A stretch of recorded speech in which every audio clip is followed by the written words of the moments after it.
शिवराज महाविद्यालयाच्या 2 खेळाडूंची अखिल भारतीय नेटबॉल स्पर्धेसाठी निवड. आरती पवार आणि सृष्टी हुलसार यांचा समावेश. इंटर झोनल स्पर्धेतील उत्कृष्ट कामगिरीच्या जोरावर मिळाली संधी.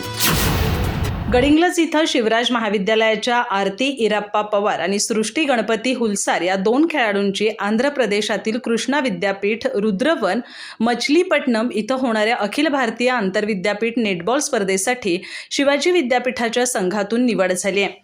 शिवाजी विद्यापीठ इथं झालेल्या इंटरझोनल नेटबॉल स्पर्धेत केलेल्या उत्कृष्ट कामगिरीच्या जोरावर या दोघींना ही संधी मिळाली. या यशाबद्दल शिवराज विद्यासंकुलाचे अध्यक्ष प्राध्यापक किसनराव कुराडे, सचिव डॉक्टर अनिलराव कुराडे, उपाध्यक्ष दिग्विजय कुराडे, संचालक प्राध्यापक विश्वजित कुराडे, संचालिका प्राध्यापक बीनादेवी कुराडे, प्राचार्य डॉक्टर S.M. कदम यांनी त्यांचं अभिनंदन करून प्रोत्साहन दिलं. क्रीडा विभाग प्रमुख डॉक्टर राहुल मगदूम आणि प्राध्यापक जयवंत पाटील यांचं मार्गदर्शन या दोन्ही खेळाडूंना लाभलं. शिवराज महाविद्यालयाच्या खेळाडूंनी राष्ट्रीय स्तरावर गाठलेलं हे यश महाविद्यालयाच्या क्रीडा परंपरेला साजेसं असून परिसरातून त्यांच्यावर अभिनंदनाचा वर्षाव होतोय. अधिक माहिती आणि ताज्या घडामोडींसाठी आजच आमचे चॅनल सबस्क्राईब करा.